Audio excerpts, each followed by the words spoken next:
So I'm doing another for fun tutorial, which basically means I tell you shit and doesn't really teach you anything, I suppose. So I decided I want to paint a model, which I haven't done in a while, and I was actually practicing earlier today. Um, let's see, here we go. Painted him up. Um, Try to do like a little fire effect on this. So it looks like, going for the whole anime theme here. You know, flames and all that kind of stuff. It's this guy, his name is, I already forgot it. It is Domon Kashu. He's the pilot for Neo Japan's uh, Gundam fighter in G Gundam. So left a fingerprint on the back. I got to paint over that in a little bit. I just wanted to dry a little bit more. But there we go. His boots are supposed to be brown, but I wanted gold because screw it. He's flashy. Like, so got him painted up. He is the pilot for the Shining Fist Gundam and all that kind of stuff. G Gundam for this guy here. Hey, he's his pilot. And so I just wanted to show something else. So we got what is basically unpainted plastic on his arms. And I did paint one arm. So gives a little bit of shine. Where this black here is sticker, this is actually painted. So, the yellow is a little bit brighter. The blue is actually darker. It should be a little lighter, but I like that darker blue. It makes the white stand out even more, so I left it dark. So I actually have two different blues I could have used. One is a blue that's closer to this. Here you go. Here's an even better comparison. Painted to unpainted. So I'm just going to kind of show you how I paint a little bit. So I'm going to paint these up, and then you can still, of course, do panel lining, which I've been practicing on too. A little bit off camera on different things. But the panel lining, you have to wait for the paint to dry completely. Otherwise, it just does not work very well. All right, so what we're going to paint is actually going to be not these pieces, not the white pieces. I want to paint the red pieces. So we're going to paint those. Now, I do have a cup full of mineral oil there. I'm using a red gloss paint, just plain red. Testers. So I have this brush here. I'm using a wider tip brush. It's got a little bit of a firm bristle, which I prefer. You can get other brushes, like if I'm going to be doing like super detailed work, I do have, if I'm painting,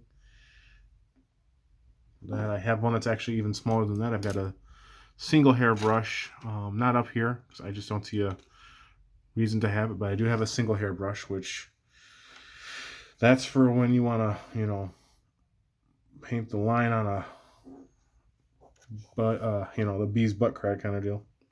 So you're just going to dip just the tip in the paint and then just even coats. Now I'm going to paint over even the part that's going to end up being black because, well, black will cover it. I'm going to leave this section here plain because it is going to be covered up by white anyways. So I'm not going to concern myself too much with painting all that, but I am going to make sure I paint the edges and all that kind of stuff around it. So like this section here, all right? And we're just gonna make sure that we don't have any big clumps or anything like that. You don't ever want to put too much on your paintbrush because, like I said, you want to avoid making it look clumpy.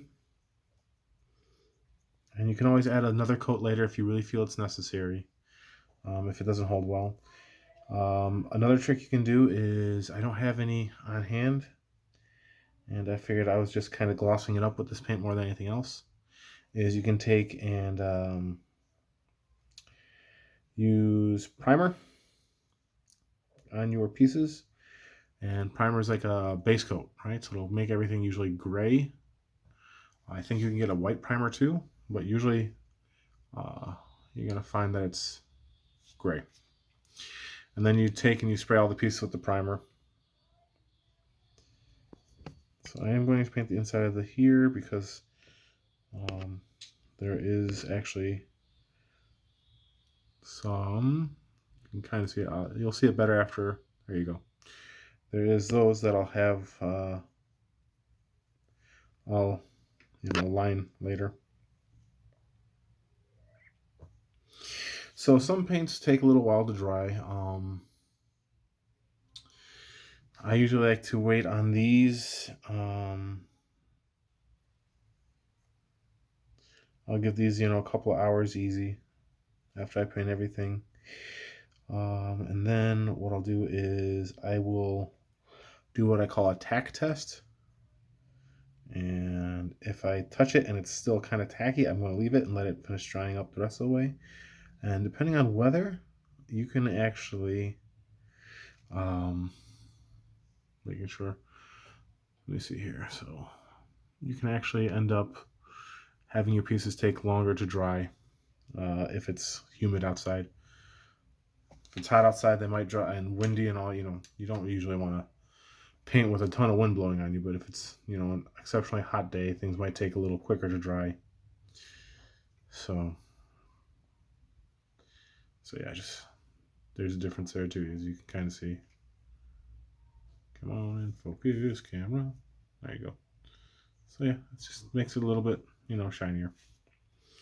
The color on this is pretty close because it's just a straight red for his red parts. And I am using a gloss enamel, which is wide shiny. If you want to paint something and you want it to be flat. So what I'm doing, like I said, you dab it in, and you just take and I just squeeze it gentle, and then I kind of do this. See if I'm leaving any big stains. There you go, pretty much all cleaned out. So then I can set that aside while the piece is drying, or I can paint the next piece.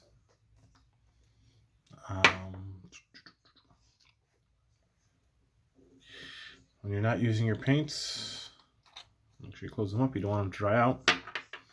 So yeah, I'll let these dry up a little bit more. They're actually pretty well dried now, but I want to make sure the paint sets really well before I do the black coat on it. For the shoulder, for that strip there. So I want to let the paint dry a little bit more before I put that on. And that's basically how I'm going to do each of these pieces before I build. I'm going to just take and, paint them up. Sometimes you have to do multiple times. Like if I'm going to be laying this on its side like this to dry, I can only paint one half at a time. Don't have any, but there are like arms you can use that are little pinchies on bendable wires that a lot of people use when they're doing like multiple, what's the word I'm looking for? Airbrushings. But those also work for brush brushings. So the other thing that I was practicing that I'm not going to be able to show right now because there's just no reason to it is the effect on this. Let me get it a little bit closer here. This is actually 3 different colors layered. There's orange, yellow, and red. It seems to be kind of washed out in the light for some reason, but it looks better in hand. The main color on here is actually the orange, as you can see. The yellow is used to highlight a lot of it, and the red is just in a few spots. And the way I actually did that was with Q-tip. So I took actually a Q-tip when I did the orange too, just because I didn't want it to be a real thick thing. You know, fire is not a heavy looking, you know, thing. It's kind of you kind of see through it. So I just did that just to also give it a little bit of a, like a little patterned effect too. It's not a huge patterned effect, to be honest. But I just didn't want it to look all uniform like it would with a airbrushing or with a bristled brush. You know, even though you can kind of see lines in there, it's more of a full-on, you know, flat-ish kind of look, whereas by using like Q-tips or sponges or something like that, you can get almost like a dappled effect, even with full coverage. It doesn't look as solid.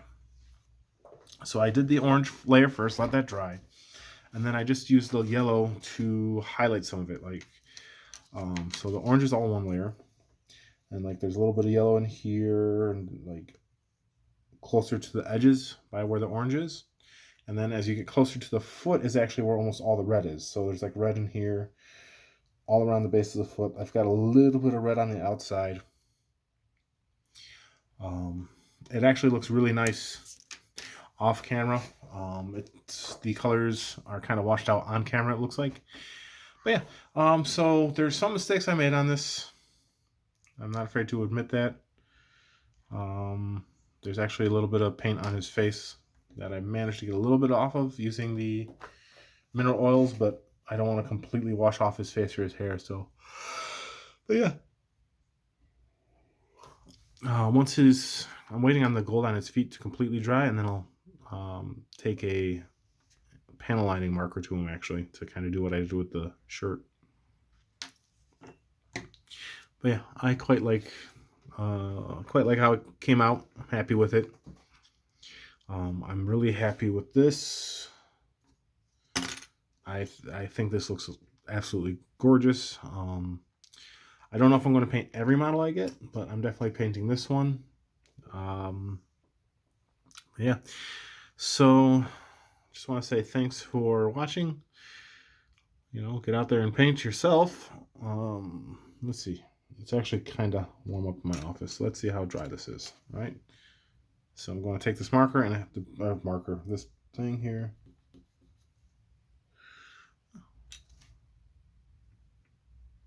So take the other side just in case. I don't think, yeah. So it looks like I can probably take the black marker I was using, the Gundam marker. I was actually using this. It's a little different than the panel lining one I have. This is a paint marker. It does not use the same kind of lacquer-esque paint that this one uses, that the paintbrush uses. So it layers up without wiping off the paint. See? So I don't have to worry about rubbing off the red paint as I color it in. I just have to, you know, take my time when I go to paint it,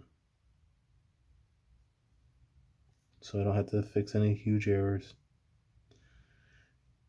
So yeah, that's what I'm going to do for it. I do have to fix a little bit of the edging on it just now. The nice thing about this fact that these are two different styles of paint is I can actually fix that edging error without having to worry about destroying the red paint.